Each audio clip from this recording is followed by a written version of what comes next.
आज मैं बहुत खुश हूँ। पंजाब के लोगों के लिए खुश हूँ, देश के लोगों के लिए खुश हूँ। पंजाब के मुख्यमंत्री भगवंत मान जी ने आज बहुत शानदार ऐलान किया इस देश के गरीबों के लिए, पंजाब के गरीबों के लिए, और मैं समझता हूँ कि पूरे देश पे आने वाले समय में इसका असर पड़ेगा। भगवंत मान जी ने ऐलान किया है कि पंजाब में गरीबों का राशन उनके घर घर तक पहुंचाया जाएगा।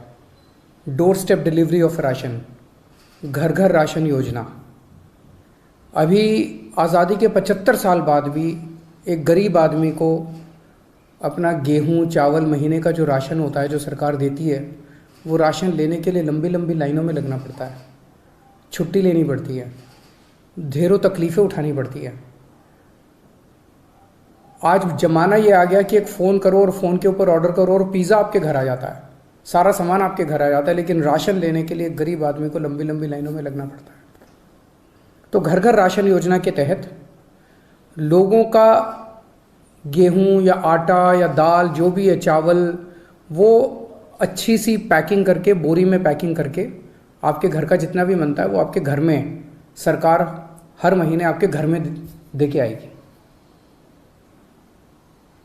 पंजाब के गरीबों को इससे बहुत फ़ायदा होगा। तो मैं पंजाब के लोगों को बहुत बहुत बधाई देता हूँ। मैं समझता हूँ ये जल्दी लागू होगा, आज ऐलान किया गया है। दिल्ली में पिछले 4 साल से हम लोग इस योजना को, door step delivery of ration की योजना को लागू करने के लिए बहुत संघर्ष कर रहे हैं। सब कुछ हो चुका था, हमने सारा काम कर लिया था। केंद्र की भाजपा सरकार ने इसको रोक दिया, इसे करने नहीं दिया। ये सही नहीं है। लेकिन अंग्रेजी में एक कहावत है, you cannot stop the idea whose time has come. जिस आइडिया का समय आ चुका है उसको कोई नहीं रोक सकता, उसको कोई ताकत नहीं रोक सकती, फिर उसके पीछे कुदरत लग जाती है। अब इसका आइडिया आ चुका है, इसका समय आ चुका है, तो ये तो लागू होगा। दिल्ली में नहीं लागू करने दिया, कोई बात नहीं, पंजाब में लागू करेंगे। पंजाब में लागू होगा, सारा देश देखेगा, सारे देश के लोग इसकी मांग करेंगे, पूरे देश में लागू होगा। जैसे आज मोहल्ला क्लिनिक दिल्ली में बने, पूरे देश में बन रहे हैं। दिल्ली के अंदर जो जो चीज़ें लागू कर रहे हैं, पूरे देश में लागू होती जा रही हैं।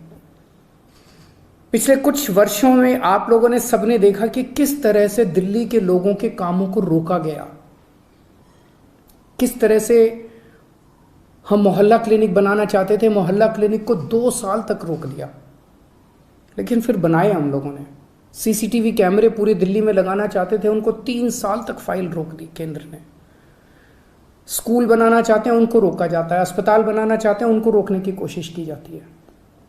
पिछले 75 साल से इस देश के लोगों को रोका गया, हर कदम पे रोका गया। लोग आगे बढ़ना चाहते हैं, लोग विकास करना चाहते हैं, लोग प्रगति करना चाहते हैं, उन्हें रोका जाता है। इस देश के लोग बहुत अच्छे हैं, इस देश के लोग बहुत इंटेलिजेंट है, इस देश के लोगों में बहुत टैलेंट है, इस देश के लोग तरक्की करना चाहते हैं, लेकिन उनको 75 साल से रोका जा रहा है।